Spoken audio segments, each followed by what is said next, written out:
Welcome everybody at the next several meeting. Today is extraordinary for us.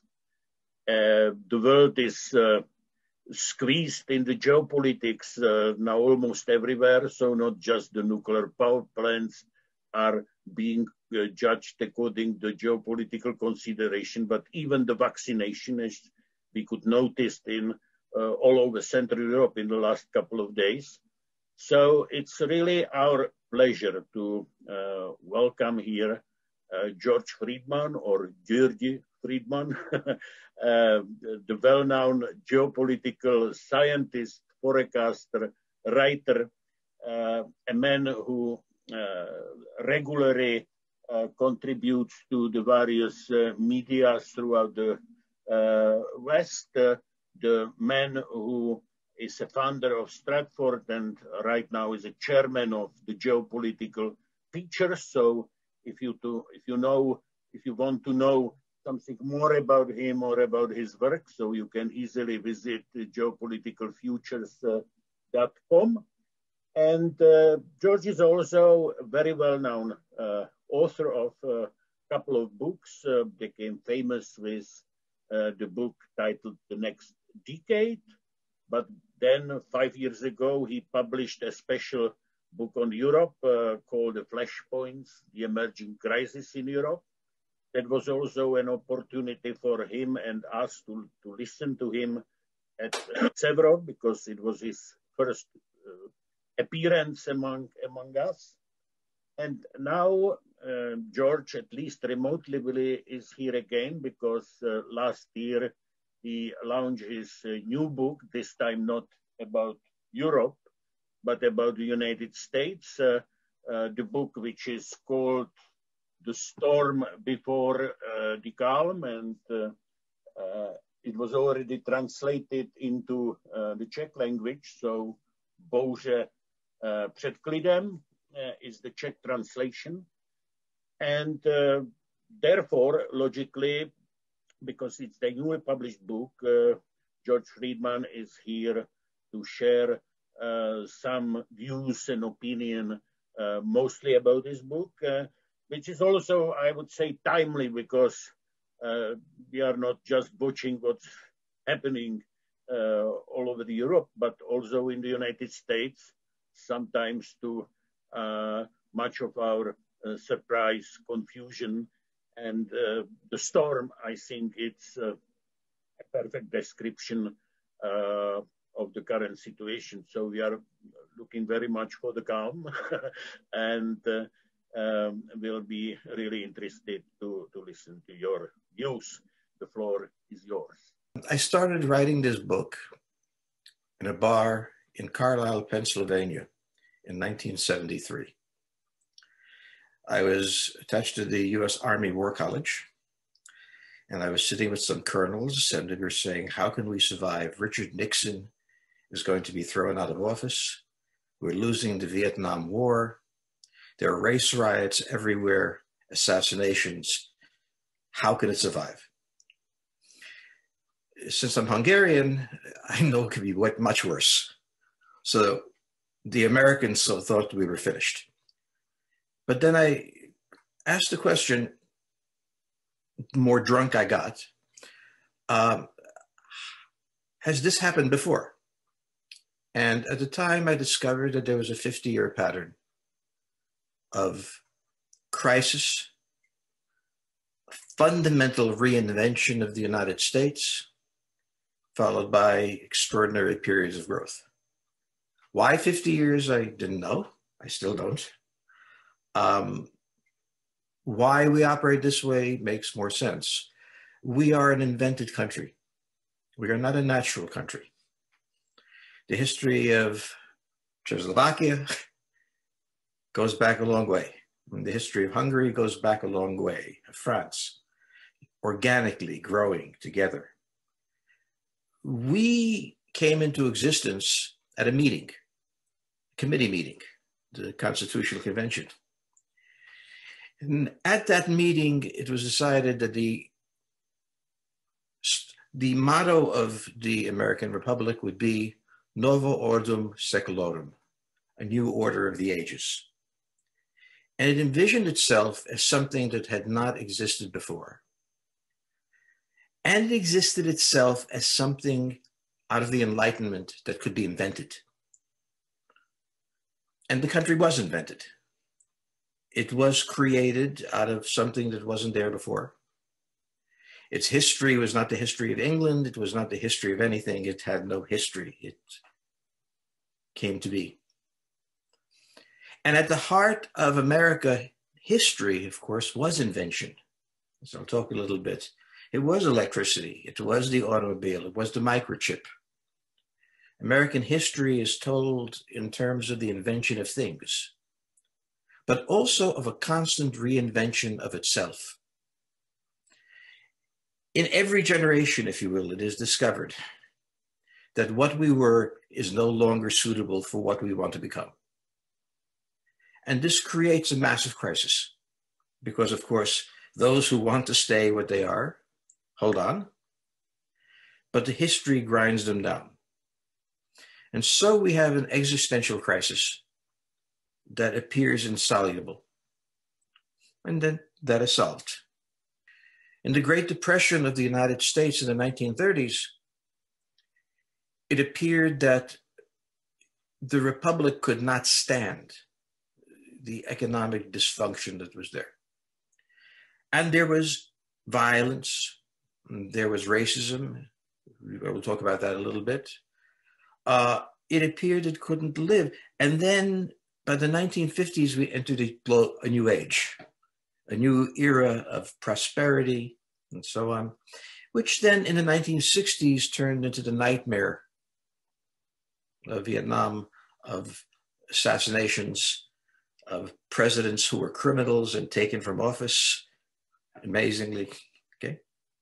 And then we entered another age, the 1980s, 1990s, an age of the transformation, again, of the United States from an industrial country to a technological country.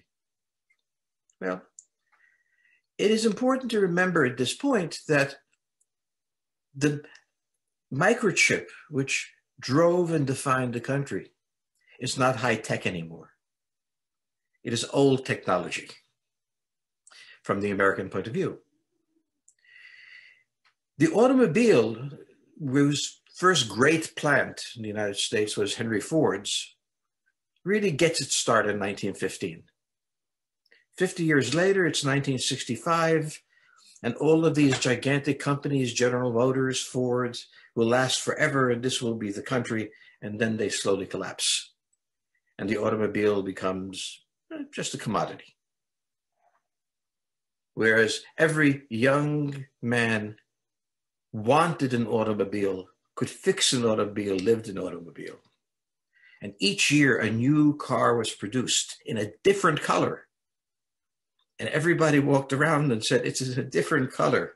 And it drives 5 miles faster. And all of this was very exciting. And that represented in the United States the end of an era, not the beginning. When the marketing people take over and the inventors retire and do good things, then it ends. We are now at a point of a transition in the United States. And it's useful to think about the transition that occurred in the 1960s. The underlying problem was this. The United States had been a nation of small towns. But the Industrial Revolution required large towns, so large workforces, large transportation systems be placed. And there was a struggle in the United States between small town America and the suburbs, which had been made possible by the automobile, the internal combustion engine, and by electricity, which made it possible to work at night and see around you. Okay? And so a new social order began to emerge. The emergence of the technologist and the decline of the industrial worker. From the period when Roosevelt became president, it was the industrial worker that was the heart of American society. He worked in the steel mills, he worked in the auto factories, he worked in the farms, he was the worker. And all of the political system and all of the structure pivoted around him. Him and trade unionism, his weapon. But it was getting tired. It was getting old. It was not able to produce in the way it was. By the 1960s, we had social unrest. And by the 1950s, 1970s, we had a massive crisis, economic crisis. The crisis was there was no investment capital. The Roosevelt era made sure that there was plenty of money to buy things, that the workers could buy things. But now the factories are old, the Japanese are outrunning us. Everybody knew that in 15 years, Japan would be the language spoken everywhere. Remember that time? And the United States faced the question, what do we do? Well, the normal thing you do is you cut taxes and give money to the working class. The more you did that, the less money there was for investment. You couldn't modernize the factories. You couldn't invent new products to bring to market. The working class, the industrial working class, and the owners, which had driven the American process, were now weighing it down. Every president in the 1970s, Nixon, Ford, Carter, tried to replicate what Roosevelt did. And the more he did it, the worse it came. When I bought my first house, I paid 18% for mortgages, 18% interest in the United States. Unemployment was at about 10%. It was a period in which oil prices had gone berserk. And so something had to happen. In 1980, we reached a point where it became obvious that the old system could not sustain itself. And so we elected Ronald Reagan. He had no idea what he was going to do. I mean, presidents don't know what they're going to do. They're prisoners of reality. Okay? But he knew one thing that Jimmy Carter didn't know. This can't go on. This unrest, this unhappiness that had gripped the United States, what Jimmy Carter had called malaise, the American malaise. Reagan said, it is mourning for America. Now, nobody knew what that meant, but it sounded wonderful. Thank you. But he did something very important. He shifted the tax code, cutting taxes for the rich. Now, that violated every principle of liberalism that there was. But he recognized, or someone recognized for him, that if we did not have money to invest, we could not move forward. And by cutting taxes on the rich, they would not buy things, they could invest in things. This created an outrageous anger. It also created the technological age, because the great computer companies, the Apples, the Googles, the money that funded them was the money that came from these tax cuts. In other words, the fundamental principle up until 1980, from 1930 to 1980, was it is essential that the workers be paid a proper wage, and if they can't be paid a proper wage, then they have tax benefits. And Reagan said they will not get tax benefits and they not get a proper wage because their age is over. Now, we are at the period where productivity growth in the United States is falling again. This is what we measure. It is falling because there are very few new important things coming out. Because just as the auto industry strangled the auto, the computing industry strangles the computer. It has a business model. It wants it to fit into the business model. It's going to do. And so you have a period of intense unrest beforehand. Not coherent, but intense unrest, which we have in the United States today. We have our Richard Nixon. He's called Donald Trump. He didn't quite go to jail yet, but then Richard Nixon didn't go to jail yet. We hate each other for what the other believes. We are paralyzed. We don't know what to do next or how to get out of this. And so we are in the normal position the United States gets into at this time. By about 1928, by my calculations, but it could be longer, probably shorter, we will transform ourselves. We will accept the fact that the microchip will be with us for a long time. It'll be very useful, but it is not going to transform the country again.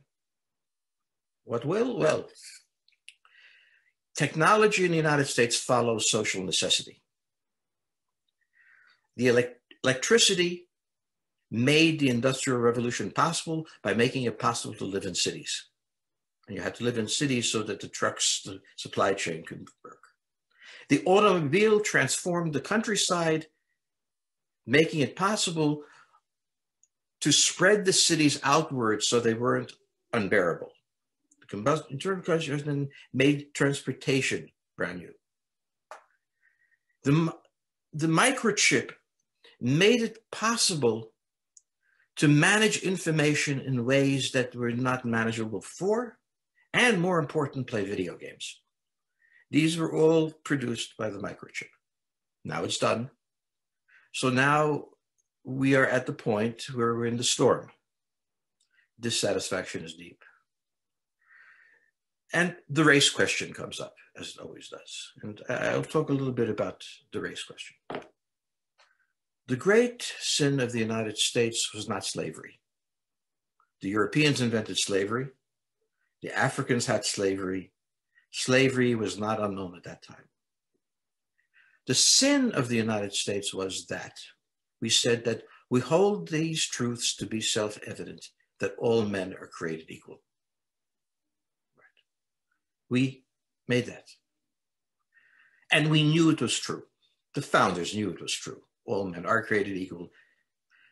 But the South would not join the Union if they had to give up slavery. And if the South didn't join, there could be no revolution, because then the French or the Spanish or the English or someone else would pick up alliances and rip the country apart. It was all or none. So there had to be a decision made. Either refuse to have the revolution or accept the principle that there's slavery. But how could we accept the principle that there's slavery if all men are created equal? We solve the problem by saying that a black's presence is worth 3/5 of a white man's in counting his presence. It was a necessary but horrible solution, because in other countries there was slavery, but there was no sense that the slave was less than human. In the United States, in order to save the Union, to save the revolution, we had to keep Southern slave owners in, and we solved the problem of male men being equal by saying, well, they're not equal. And we've been paying the price for this over and over and over again, for this basic original sin. Now, when Roosevelt was elected, the Ku Klux Klan was very powerful. Rutherford B. Hayes, the president before him, came out of the Civil War. In the 1960s, it was Martin Luther King who was murdered. It was the Black Panthers who were on the table. And now, of course, there's Black Lives Matter and everything else, but it's a constant theme, an underlying sorrowful reality of America, that as we do our transit between ages, the race question always arises and somehow can never be satisfactorily answered. And it can't be satisfactorily answered because somehow the principle of 3/5 has entered our subconscious. Now, you could say, well, at least we created the United States, and that's valuable. I like that. But the compromise that was reached was both absolutely necessary and profoundly destructive to the United States. So when you look at us today, you will see a period of racial unrest, because it always happens. And various accommodations we made and compromises and so on, but you can't compromise. It's there. It hangs over you. So we are now going into the next era, and we have to ask what technology will be dominant. Well, I don't know, but I speculate. The demographic problem of our time is that people like me are growing older. Okay? If we would die at 60, it would not be a problem, but we're not doing that. The younger people, the millennials as they call them, are having many fewer children. They're not reproducing at a rate that balances things out, which means in around 20 years, we will have older people dominating younger people and controlling the political system. This is not a reason to begin reproducing, but you should consider you might want to have a baby. The problem with the old people is they get sick. Not just sick, but they stay alive.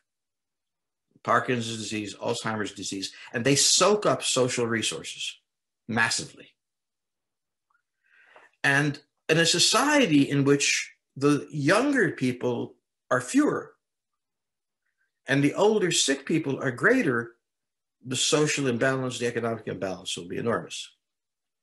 Therefore, we can say what technology we need. We need a technology that's medical, that takes care of Alzheimer's, of Parkinson's. It is not a problem that people live longer. It is that they become so ill that they soak up the resources of society. So that has to be handled. We also noticed something about COVID, which feeds into this. The medical is very bad at this. It didn't understand it, didn't know how to cope with it. He suggested that everybody put on a mask and go hide. Well, people didn't, and so they got sick. But we have no general theory of viruses, if you will. We have no general way to rapidly solve problems. But each time a problem comes up, we're stunned. So there's a great deal of knowledge. There's a great deal of expertise, but it has not been put together in a coherent system which takes into account time. Okay? Now, if I were to guess what system it's going to be medical technology will be leading, and kicking it off will be virus research designed to be able to deal with what is currently unanticipated. Okay. So we will have a new class of people. It will not be Bill Gates, but somebody who looks like Bill Gates and talks like Bill Gates, and he will be dealing with a new problem. And we will enter a period of enormous growth and transformation as we eliminate the inefficiencies of old age, as we move into a new period. Now, what I want you to observe is what the United States did in 1980 was not decide it would live with the industrial working class forever, constantly trying to make it work. It revolutionized itself. It marginalized the industrial working class. It put at the center the technologist. In the same time, as Roosevelt pushed aside small town America, and embrace the industrial working class. In doing this, it is not merely a mild social shift, it is a shift in how we look. If you look at how the United States looked in 1980 and what we look like now, it's really startling. It is a very great difference.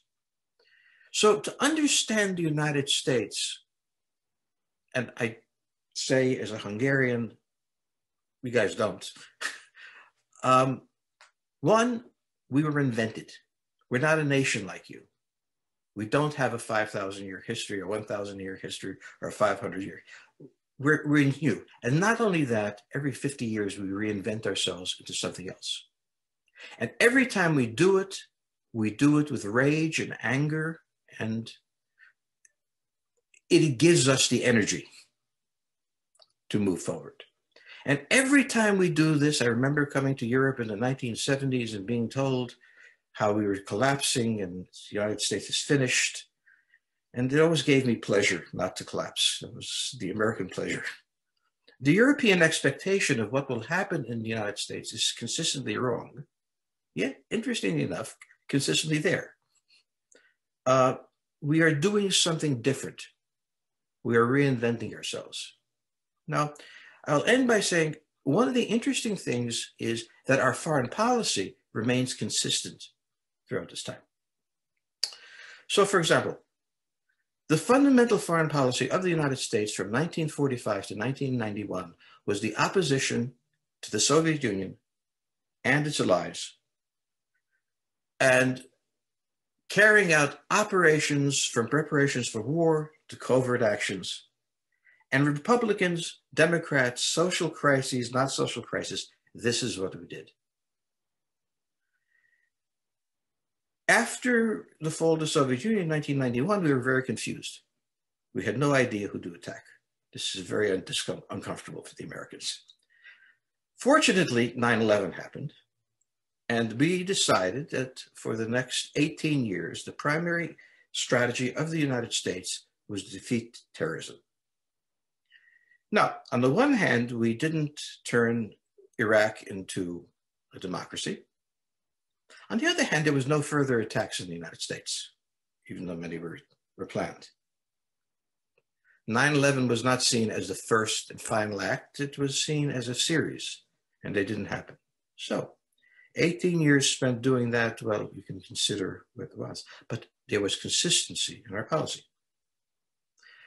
After that was over, basically, Barack Obama said, we have three core issues. The first is to withdraw from the Middle East. This is not working. The second is to confront China over trade policy. And he went very far in doing that. And the third is to limit Russia very prudently to the extent that it needs to be done. And events took place, of course, we had nothing to do with it, in Iraq, in Ukraine. And American tanks were deployed in Poland. And things, it went on, right? When we take a look at Donald Trump's foreign policy, it was exactly the same. Withdraw from the Middle East, confront the Chinese over trade policy to the extent necessary, and deal with the Russians as well as we could. Those are our three principles. And Joe Biden has now come into power, and his principles are withdraw from the Middle East, make peace, deal with the Chinese, confront the Russians. Okay.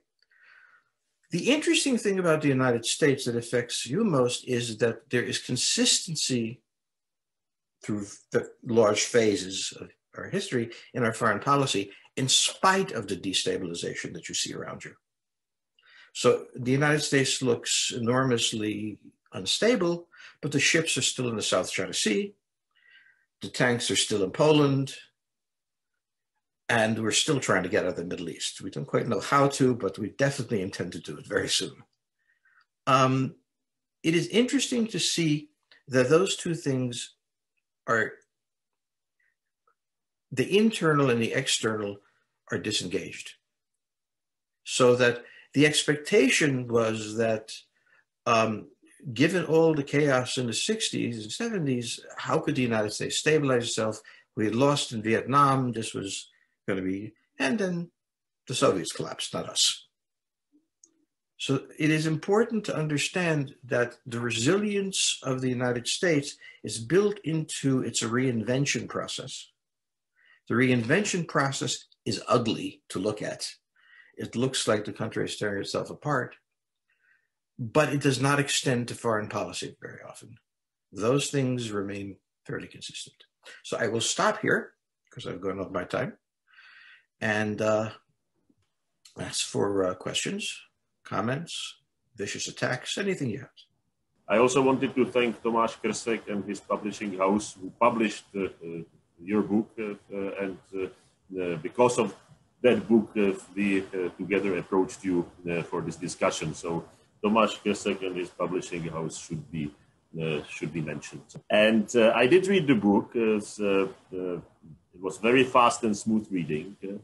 And as you described now, your theory is that there are these 50-year socio-economic cycles and 70-year, let's say, institutional political cycles. How much the competition with China and rising China can affect those cycles, or it's not going to be an issue at the end?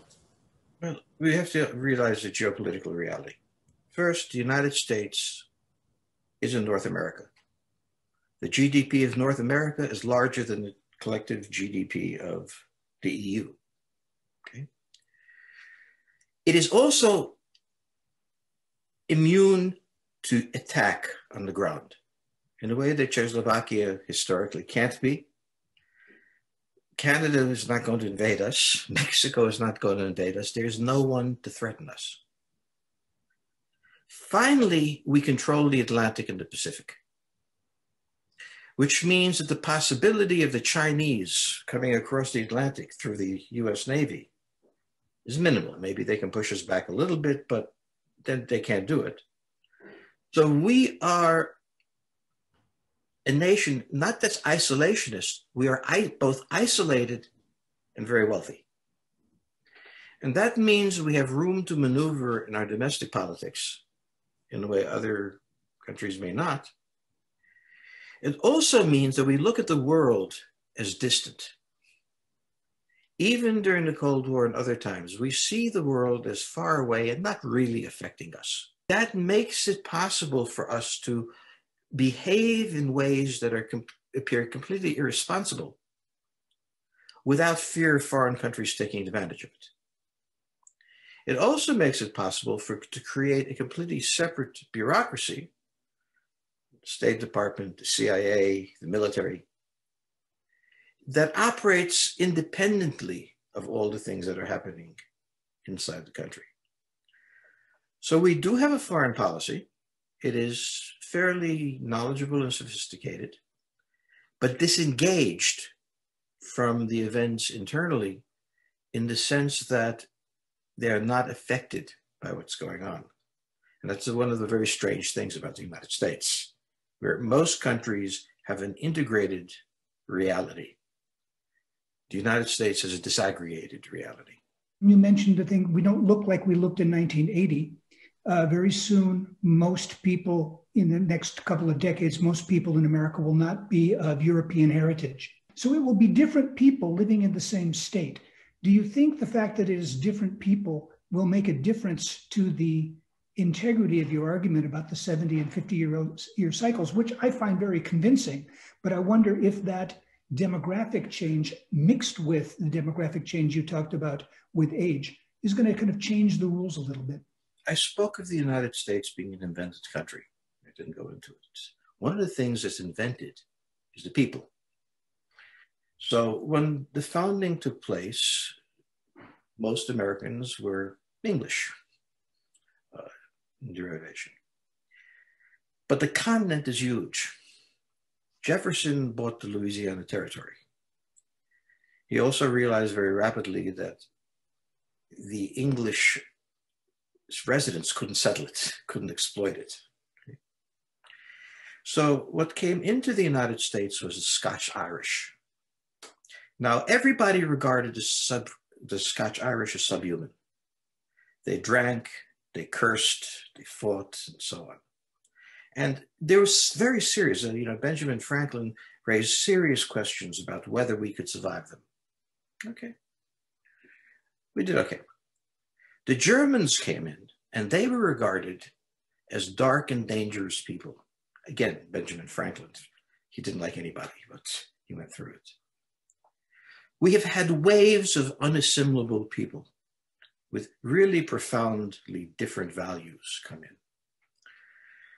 When the Jews came in, and I'm Jewish, so I'm particularly sensitive to any form of anti-Semitism, which must never happen, it was a lot of anti-Semitism. The Jews could not be us.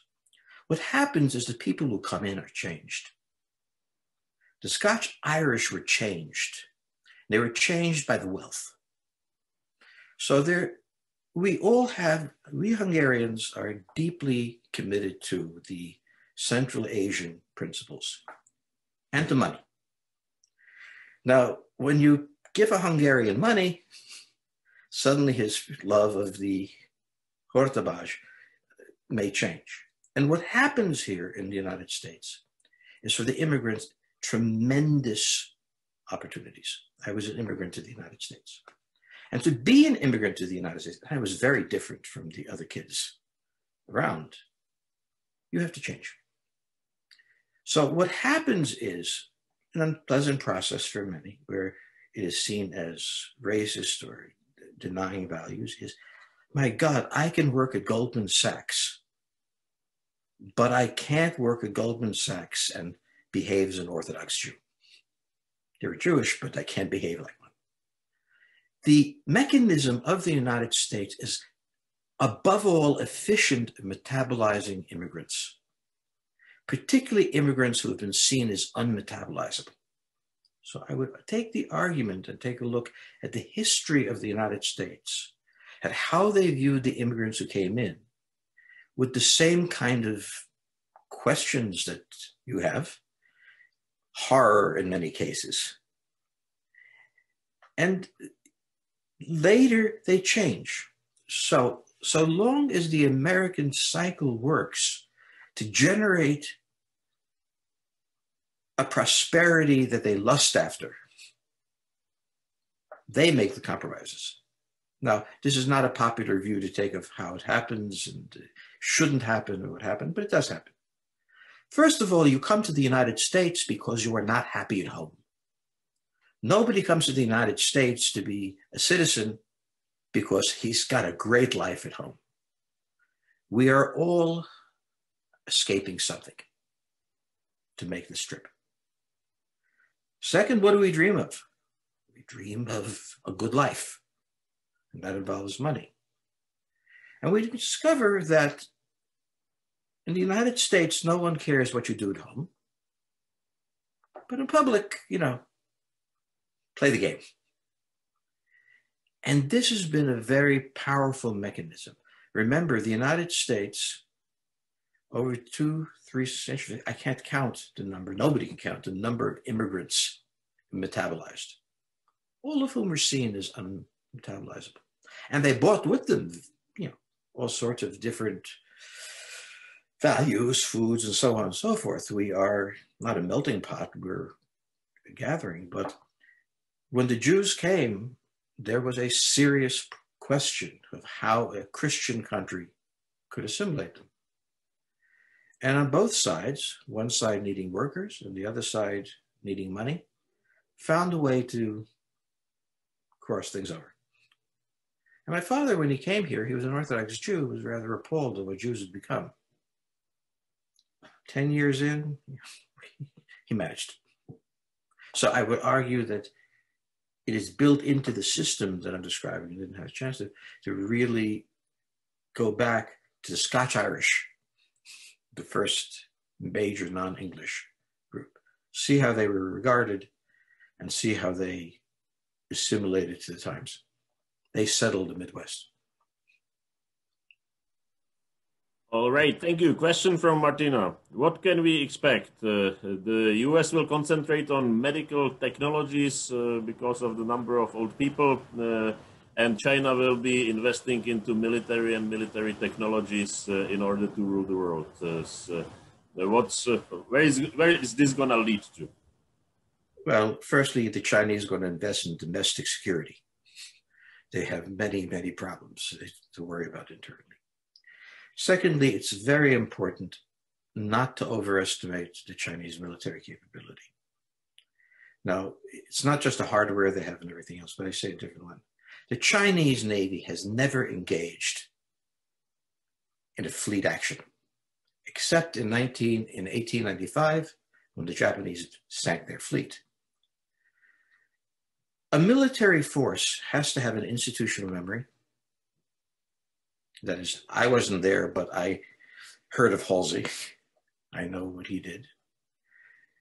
And it has to have the experience of operating enormously complex systems. And an infantry unit is a complex system, but Navy. So you have a Navy that is substantially larger than the Chinese Navy and has an institutional memory, and many have been engaged in semi-combat situations, facing a Chinese Navy whose back is against the wall of China, right there, doesn't have room for maneuver really, and more importantly, has not been tested in any way. Now, I think this is China's crucial problem, which is that the military problem has is a naval problem, and the naval problem cannot simply be solved by hardware. Hardware is necessary, but so is fleet tactics and all-down experience. You can exercise all you want. It's not the same thing as having a shell coming at you. And so I would look at the Chinese and say, I think they one day will form a significant military force, but they're not there yet. But they're very good at pretending to be. Notice that the American ships sail where they want and go where they want. And there is the rumor that one day the Chinese will do something. So the Chinese are a great country. They have built a great domestic military, which I would not like to see the US ever try to test on Chinese soil. But their problem is naval. And their problem is they are not a naval people. They're inventive, they're capable, and so on, and they could surprise us. But you will notice that aside from statements, they are extremely cautious. So my answer would be the United States will address the problems that it has and it can make money at. And it could make money at the microchip, and it can make money in medicine, so it'll be there.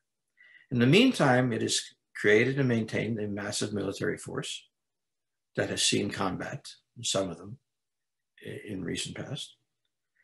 And the Chinese can build all the hardware they want, but they have not experienced command and combat. And that is a difficult thing to overcome. My best advice, which is terrible advice, they should start small wars with people they can easily beat. Unfortunately, the geography makes this difficult. Now, we talk about them invading Taiwan. Well, maybe they can get ashore the first time, but how do they supply their people? The United States is going to stand there and allow ships to sail across nightly. So the problem of amphibious warfare is logistical. The first wave can do very nicely. The rest of it depends on supply. So I say on this, in discussing China, we are where we were in the Cold War. The United States vastly overestimated the Soviet Union. The Americans believed that the Soviet Union was a mirror of the United States. The United States knew all the capabilities it had, assumed the Soviets were commanding and managing their systems in the same way. They weren't. As a result, we massively over-prepared for a war that was not going to happen because the Russians wouldn't risk it and we wouldn't risk it.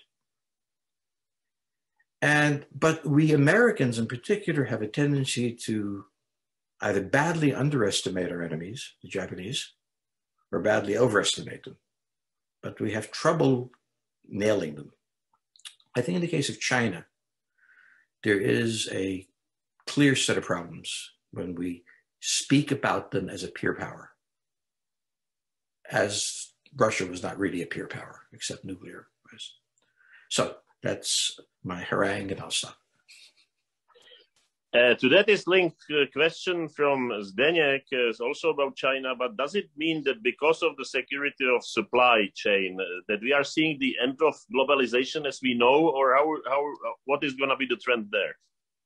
Well, globalization began in the 15th century, when the Western Hemisphere got linked economically to the Eastern.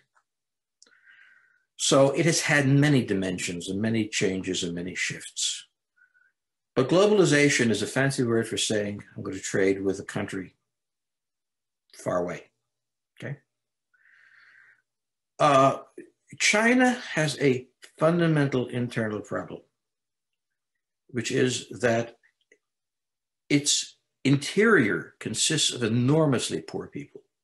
The area where Yan'an, where Mao Zedong took the Great Long March, is still the impoverished and excluded area. They don't have a means of dealing with this. When they talk about increasing domestic consumption, what they mean is this, and that's a huge problem. So China has become a financially suitable source of a range of products to the world. As it becomes less suitable, not only for political reasons, but simply because of growing inefficiency in the Chinese markets and domestic problems, there are countries like India and Mexico, for example, which, if it could stop having drug wars, would be a very strategically placed supply chain, low-cost manufacturer. So when we talk about supply chain, we mean, where can we buy well-made, cheap products from people who are poor? And as the Chinese struggle around, they may not be able to supply it for a range of political and internal reasons. But there are a lot of countries that are poor and have the ability to assimilate Western capital to provide the supply chain. So China's role is temporary because the United States had been the low-cost producer of commercial goods in the 1880s. And by the 1900, it produced half the world's manufactured products because of its price advantage.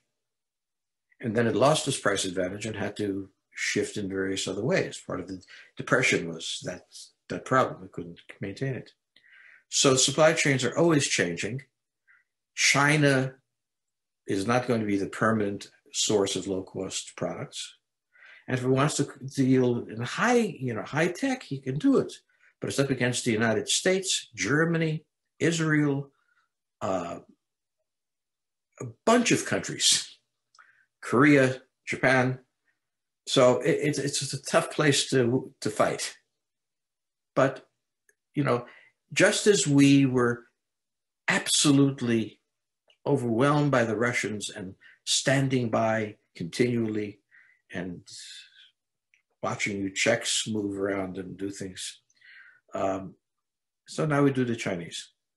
It's the way the world works, but supply chains move all the time. You've said it's removing US from Middle East as much as possible, focus on China, some focus on Russia.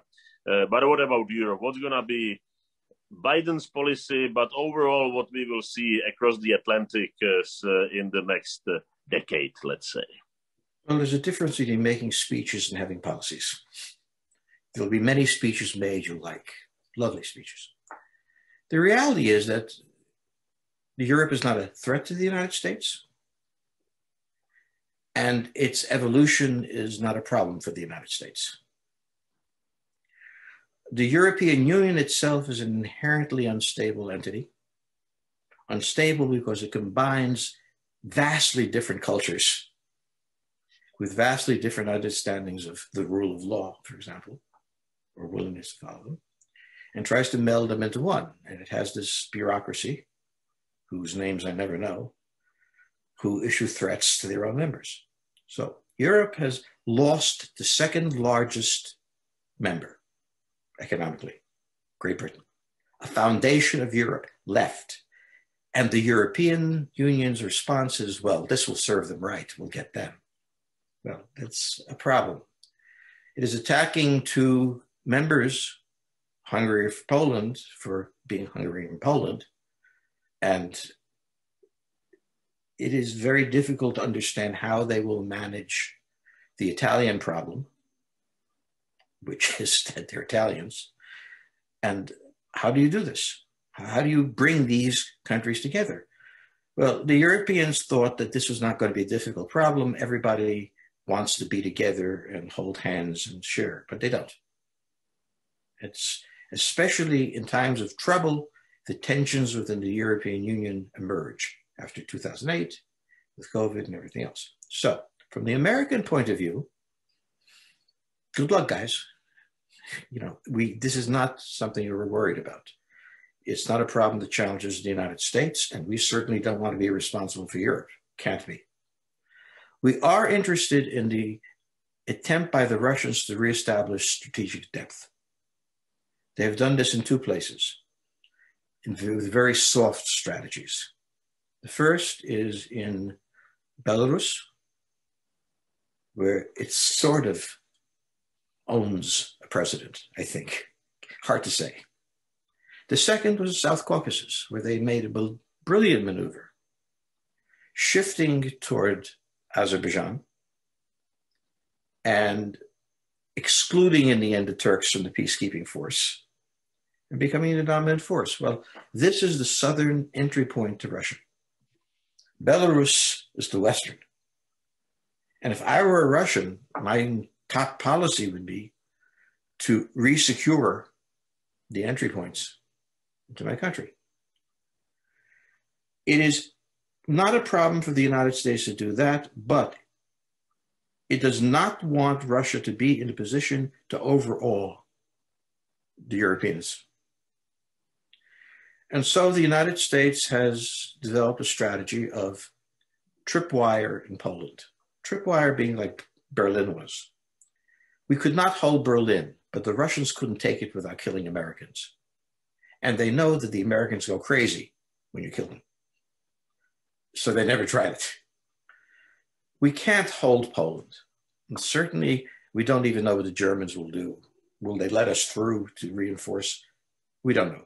We don't know what NATO is anymore, except a place to have really good dinners and toasts. But we don't know what it is. So our view is, look, we have an interest in making sure that the Russians are contained. There are 2 points to do this. One is in Poland, and the other is in Romania, where we are now building a major air base in Transylvania, which the Hungarians love, in order to deal with this problem. But as to what we have in mind for Europe, well, Britain is always our ally.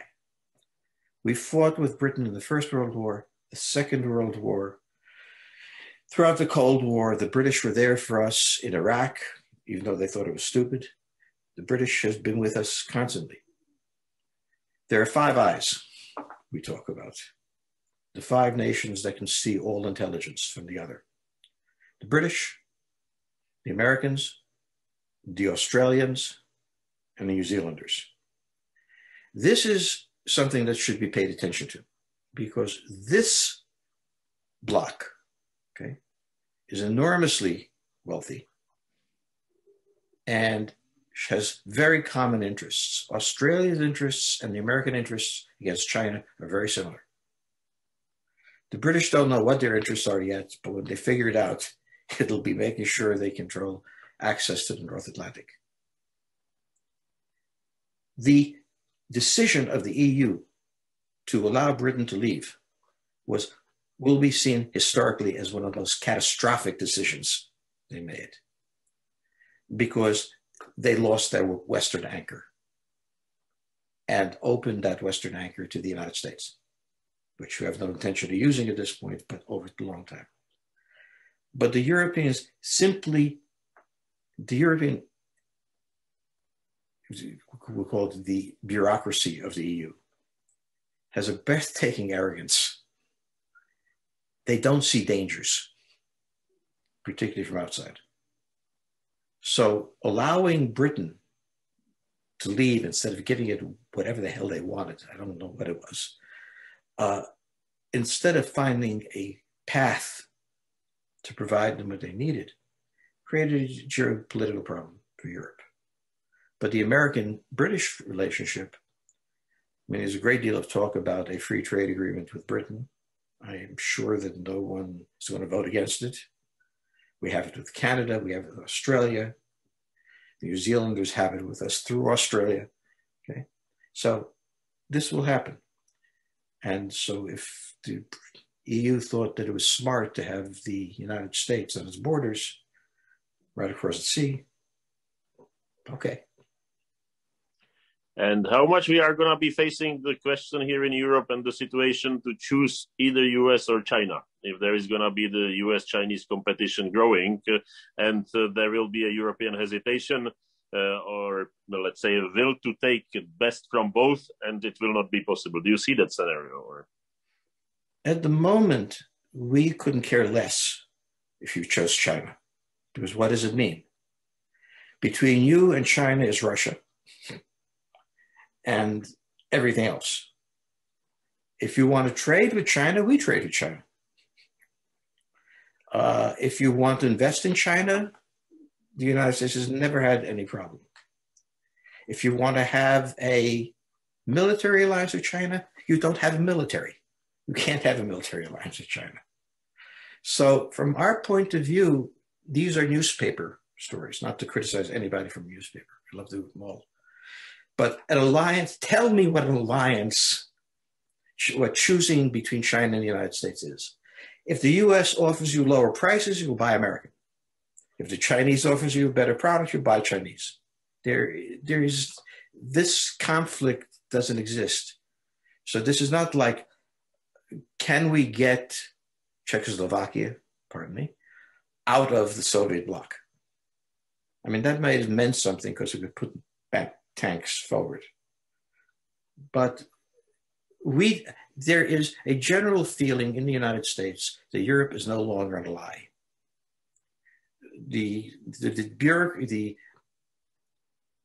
It's not an ally in the sense that it is not automatic that we will support each other. Okay. Europe is a great place. I love visiting it, but it has its interests and it wants to pursue its interests, and it will. So if we wound up in a situation where you would choose China, I have no idea what that means. And so I would approach it that way. Okay, I have two more questions here. One is, beyond the Five Eyes, what about the other American allies in what they call now the Indo-Pacific, India and Japan? Together with US and Australia, they formed the Quad.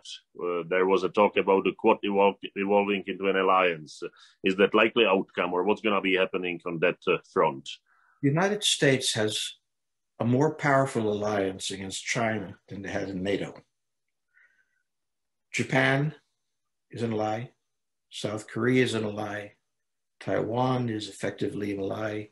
The Philippines, depending on how much Duarte drank that day, is an ally. Indonesia cooperates with us completely. Vietnam cooperates with us. We have bases in Singapore, naval bases in Singapore, and the Australians.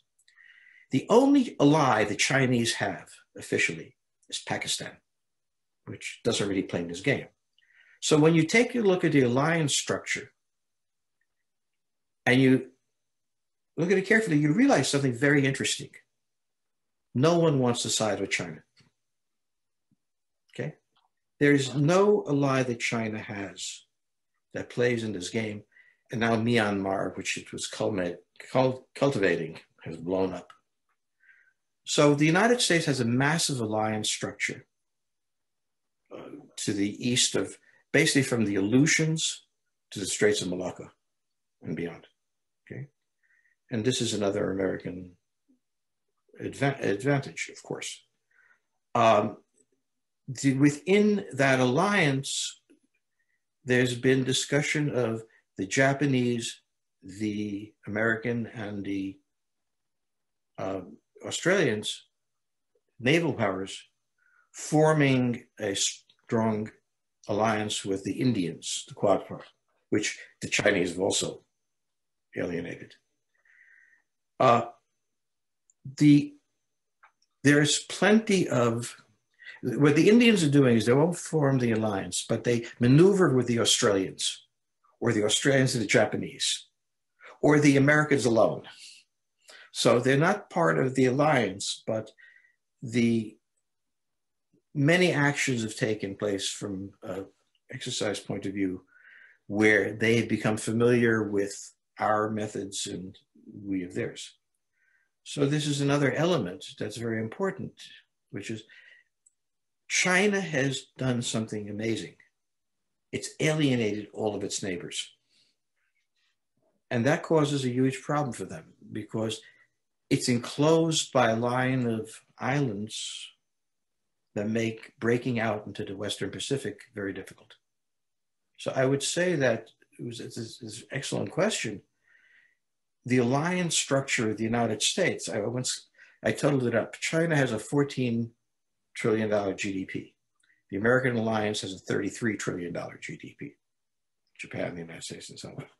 So, I mean, the imbalance of power in the region, from my eyes, can be seen in multiple dimensions, okay? And yet there's always an equivalency or even a sense of a rising China. So from a grand strategy point of view, China's need is to pull one of these countries, at least one of its countries, into an alliance with China. Best chance, Philippines. But I don't think he'll manage on that. Right, and then let's go back to US. What was the reason that Donald Trump lost the elections, and does he have a political future? It's interesting to see that Trump and many of his policies did the same things that Obama did, foreign and domestic policies, and that now Biden has the same problem on immigration that Trump had. So I prefer to look at the evolution of things from the standpoint of problems rather than people.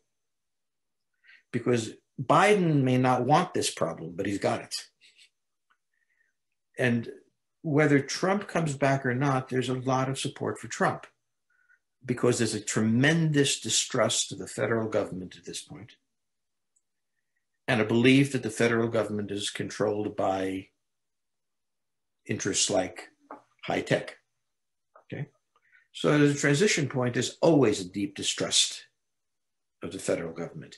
And in the United States, distrust of the federal government is built into the culture. So Trump played that hand beautifully, but it's very interesting that when you separate out his rhetoric and some of his crazier actions, there was a great continuity between him and Biden, in between, and Obama. We have certain problems to solve a certain way. American history, the history of 330 million people, does not depend on who's president. So I'll give you an example. It was the governor of Texas decided that he was going to suspend all defenses against COVID last week. But he doesn't have the power to do that. That's in the hands of the counties here. So presidents are constantly saying things that they don't have the power to do. Because remember, the American president is the weakest leader in the Euro-American world. He has two parliaments that he has to face. a federal legal system that can stop him in his tracks, whatever he does, and a media which is always hostile. Whoever the president is, it gets hostile. So it's very important, even especially in the United States, he became a huge symbol of resistance and ignorance combined, to not take the American president that seriously. What is Biden going to do? But he has to. I do thank you very much for this opportunity, and I'm already looking forward for the future encounters. Thank you very much.